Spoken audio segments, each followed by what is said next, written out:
As mutações adaptativas, tidas como acontecimentos espontâneos, mas contabilizados na lista da evolução das espécies. Essas adaptações situam-se na área do corpo astral, que ao se aliar novamente à matéria já o faz modificado. Essa modificação é acompanhada pela genética, que se deixa arranjar em seus cromossomos segundo o plano evolutivo traçado no espaço. Dessa maneira surgem outras espécies aperfeiçoadas, o que não invalida os esforços da seleção natural exercida pela natureza nem das mutações acidentais. Como os biólogos pensam que todas as modificações e adaptações dos seres vivos ocorrem fisicamente, não encontram os citados estágios onde a evolução se fez por outro plano. Isso ocorre, porque sendo a biologia a ciência que estuda a vida e os seres vivos, o faz somente através do campo condensado, como se a vida inteiramente ali residisse. Na realidade a vida é transcendente e está mais morta em nosso espaço-tempo que em outros planos mais sublimados do universo. No presente momento, ela ainda não merece a sua definição de estudiosa da vida e dos seres vivos, pois a admite apenas em uma de suas faces, a mais restrita. No entanto, será esta nobre ciência que, futuramente, quando os nossos aparelhos de televisão já puderem captar imagens perispirituais e cenários do mundo espiritual, que comprovará as leis do retorno do espírito à matéria densa. Serão observados e aceitos cientificamente, além do retorno do espírito, o seu estacionamento temporário em algum ponto da escala evolutiva e as consequências geradas pelo rebaixamento do padrão vibratório, motivado por desvios de natureza ética, fator causal das deformações perispirituais e alienações espirituais. Nesse ponto então, visto determinados aspectos da temática, podemos fazer um estudo da vida mais realístico, pois esta, uma vez criada, já faz parte da eternidade. Capítulo 10. Aliança da vida com a matéria densa. Evidenciam-se desde então, as bactérias rudimentares, cujas espécies se perderam nos alicerces profundos da evolução, lavrando os minerais na construção do solo, dividindo-se por raças e grupos numerosos, plasmando, pela reprodução assexuada, as células primevas, que se responsabilizariam pelas eclosões do reino vegetal em seu início. Evolução em dois mundos, André Luiz, capítulo 111, pág. 32. Aliança da vida com a matéria densa. Após o princípio inteligente demorar-se em longos exercícios de fixação das formas geométricas puras, alia-se com energia vital, nos primeiros passos para o surgimento da vida. Para o aparecimento da vida no planeta, admite-se a existência na atmosfera primitiva dos seguintes gases: hidrogênio, metano, amônia e vapor de água. Esses gases sofreram ação de descargas elétricas provenientes das tempestades primitivas, do calor e das radiações ultravioleta, produzindo os primeiros aminoácidos. Da crosta terrestre estes foram arrastados pelas águas para os oceanos, onde se acumularam através do tempo, formando uma espécie de sopa orgânica de constituição semelhante ao protoplasma. Através de reações sucessivas os aminoácidos se transformaram nas substâncias orgânicas responsáveis pela matriz geradora da vida no planeta. A hipótese mais aceita hoje pela biologia é que os seres vivos tenham surgido a partir de unicelulares procariontes, seres cujas células não possuem membrana nuclear nem organoides citoplasmáticos membranosos como mitocôndrias e cloroplastos, e eucariontes, seres cujas células possuem membrana nuclear e organoides citoplasmáticos membranosos, como mostra a figura abaixo. Segundo as hipóteses evolutivas, os protozoários, os fungos e as algas eucariontes evoluíram separadamente a partir de seres eucariontes unicelulares. Os animais provavelmente surgiram de um ser unicelular, eucarionte heterótrofo, e as plantas superiores a partir de um grupo de algas. Para o surgimento do primeiro ser vivo, Uma bactéria rudimentar, admite-se a presença dos seguintes elementos básicos, futuros componentes de sua célula. Dos gases da atmosfera primitivas surgiram os aminoácidos que deram origem às proteínas, e ao DNA da sopa orgânica surgiram os polissacarídeos e os lipídios. Aqueles formaram a parede celular das bactérias, e estes, unindo-se às proteínas, deram origem às lipoproteínas, formadoras da membrana plasmática. Habitando a bactéria regiões hostis à sua sobrevivência, ela se envolve em uma cápsula espessa, entrando em letargia até que lhe retorne o clima propício à sua vitalidade. Esse é um processo de adormecimento do fluido vital, ativado posteriormente sob o compasso da lei de sobrevivência, o que bem demonstra a presença da inteligência a presidir a instalação da vida sobre a Terra. Eis, segundo de Robertis e de Robertis, o diagrama da célula bacteriana da Escherichia coli. O DNA, que nas bactérias se encontra disperso no citoplasma, viria a inaugurar o fenômeno da duplicação do ser vivo, como mostra a figura abaixo, conquistando importante estágio evolutivo, coroando de êxito o imenso trabalho do princípio inteligente dos técnicos espirituais. Todo esse material orgânico teria que aliar-se ao fluido vital, para que o princípio inteligente pudesse manifestar a sua obstinação através da inteligência embrionária que lhe caracterizava. Partindo da imobilidade nos cristais para os movimentos sinfônicos siderais, esse embrião de espírito teria que vencer a mais fantástica de todas as odisseias, a construção de um corpo físico perispiritual, para com ele dominar o universo. As bactérias, a princípio, adquiriram flagelos e cílios, invadindo todo o planeta, preparando a futura morada do conquistador indomável, o homem. Capítulo 11. A célula primitiva. Supondo que a alma se tenha individualizado lentamente por um processo de elaboração das formas inferiores da natureza, a fim de atingir gradativamente a humanidade, quem não se sentirá maravilhado de tão grandiosa ascensão? Através de 1000 modelos inferiores, nos labirintos de uma escalada ininterrupta, através das mais bizarras formas, sob a pressão dos instintos e a sevícia de forças inverossímeis, a cega psique vai tendendo para a luz, para a consciência esclarecida, para a liberdade. A evolução anímica. Gabriel Delany, capítulo 2, páginas 75. A célula primitiva. Defende a teoria evolucionista que os organismos atuais existentes são os descendentes aperfeiçoados de outras espécies que habitaram o planeta em épocas remotas.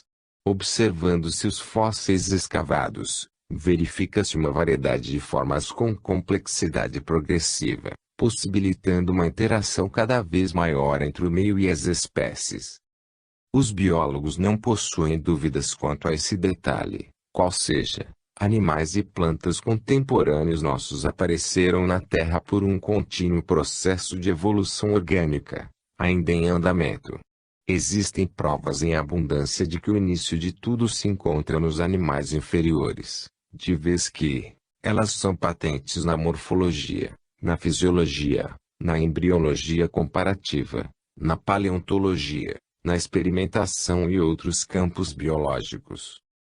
A vida sobre a Terra manifestou-se por processos gradativos, nos quais se tornou cada vez mais dominadora e mais aperfeiçoada, saindo das simples reações aos estímulos para a glória da racionalidade. Os registros fósseis comprovam que a origem da vida em seus primeiros ensaios ocorreu há cerca de 4 bilhões de anos, quando a Terra era uma imensa oficina molecular, onde as mais ousadas experiências no campo da reprodução apenas conseguiam imprimir cópias grosseiras de si mesmas. Essa é a verdadeira beleza do plano de Deus. Criar um princípio inteligente, para que este conquiste através do tempo a sabedoria que caracteriza um espírito superior. Criando-o já evoluído, não haveria nenhum mérito em suas lutas, aliás não haveria luta, progresso, criatividade, heroísmo. tudo estaria perfeito e morto. É no lampejo da batalha, onde o bom combate é exercido, que se forja a fibra, testa-se a coragem, constrói-se a resistência, tempera-se a perseverança, colhe-se a vitória. Não falo de destruição ou crueldade, mas de amor à vida, o mesmo que nos faz pulverizar todos os obstáculos que impedem a nossa redenção espiritual. Viver é lutar. Quem espera descanso no caminho evolutivo nasceu no universo errado. Neste, todos trabalham, lutam, crescem. Neste, através do amor, utilizado pelos mais sábios, e da dor, curtida pelos mais tolos, a evolução se faz 60 minutos a cada hora, arrancando risos e lágrimas na construção da fraternidade. E bem ingênuo é aquele que julga burlar ou subtrair-se a esta lei. Admitindo-se como o primeiro ser vivo uma bactéria rudimentar, teremos aí o início da árvore genealógica que viria a dar frutos os mais diversos, tornando a Terra repleta de novas formas e movimentos. Era necessária a presença dessa célula primitiva inicial, para que novas formas de vida como os vírus, viessem a dinamizar ainda mais a arena da evolução.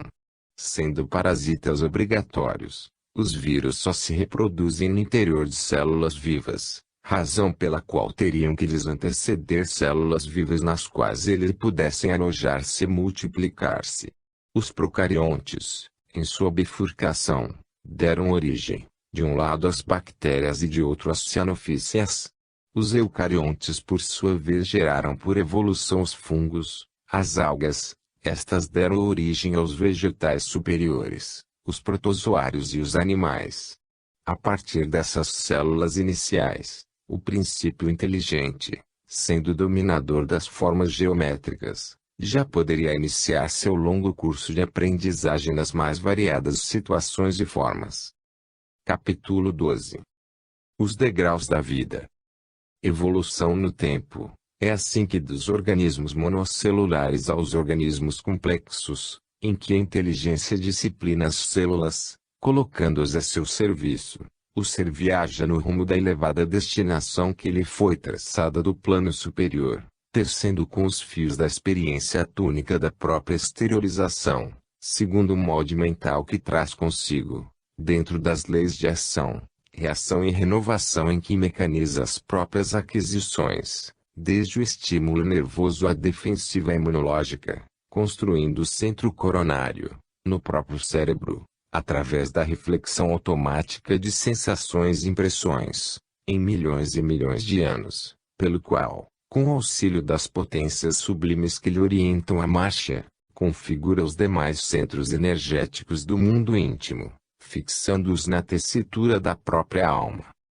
Evolução em dois mundos. André Luiz, capítulo 111, pág. 35. Os degraus da vida. O estudo do vírus constitui-se de capítulo à parte na natureza. Sendo forma elementar de vida, os vírus são constituídos de proteínas e ácido nucleico, e por não possuírem a capacidade de sintetizar seu próprio alimento, são parasitas obrigatórios. Isso se deve à sua estrutura extremamente simples, que o obriga a assim proceder, podendo, quando impossibilitado de entrar em contato com uma célula viva, permanecer com a sua energia vital latente, exteriorizando-a caso as condições se tornem favoráveis. Supõe-se que o princípio inteligente passando pelos cristais e bactérias, onde exercita a plasticidade de suas formas, continue sua lição através do vírus, sendo portanto este o passo seguinte da caminhada sem fim da evolução. A vida, em seus estágios iniciais, necessita de orientação e segurança para se firmar vitoriosa. Impossível ao princípio inteligente, uma vez criado, morrer por falta de cuidados.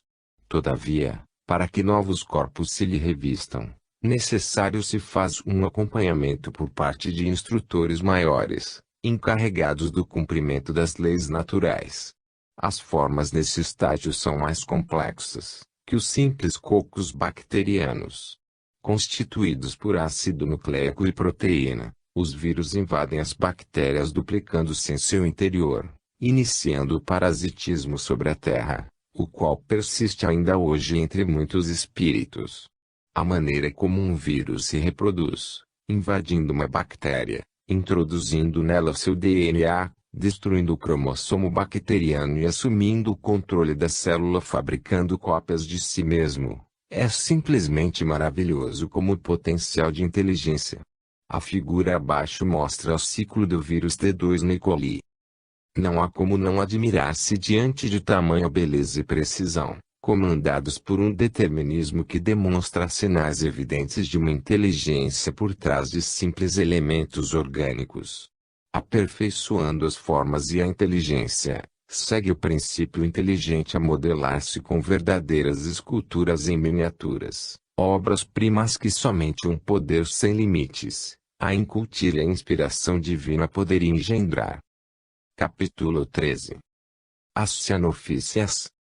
Passados milhares de anos após o aparecimento das bactérias, o princípio inteligente, obedecendo às diretrizes dos engenheiros siderais, eleva-se de estágio, permanecendo ainda revestido por formas parecidas com as anteriores, tanto em estrutura como em composição química, no que difere na presença de clorofila, estágio precursor da fotossíntese, processo pelo qual o vegetal fabrica o seu alimento. Habitando as cianofícias, ele continua o seu exercício na convivência social por meio de colônias e na reprodução assexuada, onde um seu pedaço, geralmente apical, se destaca do filamento que originou, indo constituir outro filamento semelhante. Nesse caminho de aperfeiçoamento de sua vestimenta astral, o princípio inteligente participa sempre como elemento organizador e modelador, adequando formas e funções às necessidades do meio onde ora se educa, em processo convincente de sentir na pele para melhor gravar, imprimindo na matéria astral através de exercícios plásticos, a maleabilidade necessária a tantas e tão grandiosas conquistas. Aqui, a inteligência em evolução consegue a partir de um segmento de seu esboço astral primitivo, elastecendo-se, dividir-se, em processo de doação de sua parte material impregnada de fluido vital, para que outro princípio inteligente, que por sua vez vem de exercícios milenares, lhe aproveite a parte doada, nela corporificando-se, tal como ocorreria nas encarnações ainda em projeto para os séculos futuros. Comenta o Livro dos Espíritos em resposta à pergunta 49, os homens uma vez espalhados sobre a Terra, absorveram neles os elementos necessários à sua formação para os transmitir segundo as leis da reprodução. O mesmo se deu com as diferentes espécies de seres vivos. Reporta-se o espírito de verdade, a capacidade que as espécies têm de reproduzir cópias suas. A princípio, de maneira simplificada como nas algas, através de um simples broto apical sem a participação de gametas, utilizando apenas simples invaginação. Refere-se também ao código genético nas espécies mais evoluídas, que transmitem através de seus genes os caracteres paternos e maternos através da fecundação, possibilitando a formação de corpos semelhantes na forma e na função, aos que lhe originou. A carne procede da carne. Na reprodução assexuada, tal como nas cianofícias, um ser isoladamente fornece o corpo a outro, que é semelhante ao primeiro, pois que deste se destacou. Esse processo foi conquistado após a formação e a definição do corpo, que assimilando o mecanismo de duplicação de si mesmo, garantiu a afirmação da espécie no cenário do mundo, satisfazendo as suas necessidades básicas. Capítulo 14. As algas. Sempre lembrando que a cada passo dado pelo princípio inteligente na elaboração de novas formas passaram-se milhares de anos, temos este em exercícios constantes e ascendentes nas algas verdes, pardas e vermelhas. Os oceanos encheram-se delas, possibilitando através da fotossíntese a produção de oxigênio em grandes quantidades, pré-requisito essencial para estágios mais altos junto ao reino animal. E ainda entre as algas que se inicia a reprodução sexuada, duplicando por este processo, cópias exatas suas. Entre o reino das algas, destacou-se um filo, que por suas características próprias, viria a provocar um desvio já planejado na rota da vida, fazendo surgir uma nova espécie que dominaria a Terra. Como resultado, surgiram as euglenopitas, compostas por euglenoides. Estas são organismos de uma única célula, sem parede celular, mas dotados de locomoção através de flagelos. Além de realizar fotossíntese, o que caracteriza o reino vegetal, essas células podiam ao mesmo tempo capturar partículas alimentares através de invaginações em seu corpo, o que é uma característica animal. Um exemplo típico do que falamos é a euglena, já portadora de uma estrutura denominada mancha ocelar, relacionada com a percepção de estímulos luminosos, permitindo-lhe orientar-se no meio aquoso. Nota-se na euglena uma tendência para o reino animal, uma manifestação diversa nas maneiras de relacionamento com o meio.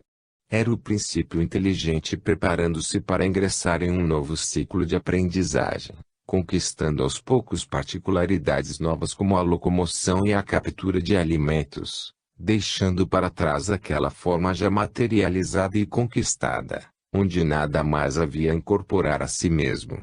Como a subida é sempre lenta e gradual, são necessários estágios intermediários e preparatórios para uma nova adaptação. Deixava assim o princípio inteligente, após milhões de anos em exercícios diversificados, o reino vegetal, para ingressar na nova era dos animais. Antes de seguir o ramo da árvore que dará origem aos animais, continuemos na evolução das algas rumo aos vegetais superiores. As algas verdes, invadindo a terra, deram origem aos vegetais superiores, passando por sucessivas transformações, sobrepondo-se às adversidades do meio. Isso é notório, levando-se em conta a semelhança existente entre as algas verdes e o reino metapita. Ambos possuem clorofila A e B, carotenos e xantofilas, são autótrofos fotossintetizantes. Suas paredes são formadas por celulose e substâncias pépticas e seu material de reserva é o amido. Daí concluirmos que as diferenças entre algas e metáfitas surgiram por adaptações destas ao novo ambiente terrestre. Por necessidade absoluta de água e não podendo absorvê-la da atmosfera em virtude da sua pouca quantidade, as algas primitivas desenvolveram uma espécie de gancho, onde se fixaram ao solo, ao mesmo tempo em que, através dele absorviam água. Estava criada a raiz. Desenvolveram também uma espécie de esqueleto à base de celulose, que as tornavam firmes na vertical, e para evitar a perda de água através da evaporação, cobriram-se de cutículas espessas em suas folhas. Essas cutículas eram perfuradas por pequenas aberturas, possibilitando a troca gasosa com o meio. A vida precisa ser preservada a todo custo e essa é a lição maior da natureza, por isso ela não mede esforços na criação de meios que lhe forneçam condições de adaptar-se aos ambientes mais agressivos. Essa é em resumo a saga da vida. Os primeiros vegetais terrestres não eram de grande porte, como se apresentam hoje os vegetais superiores. Dissemos anteriormente que a evolução caminha como uma tartaruga e não como um canguru. Os vegetais terrestres iniciam então seus primeiros passos nas briófitas, habitando ambientes úmidos e sombreados. Esse é o caso do musgo, com rizóides no lugar de raiz, filóides ao invés de folhas e caulículos substituindo o caule.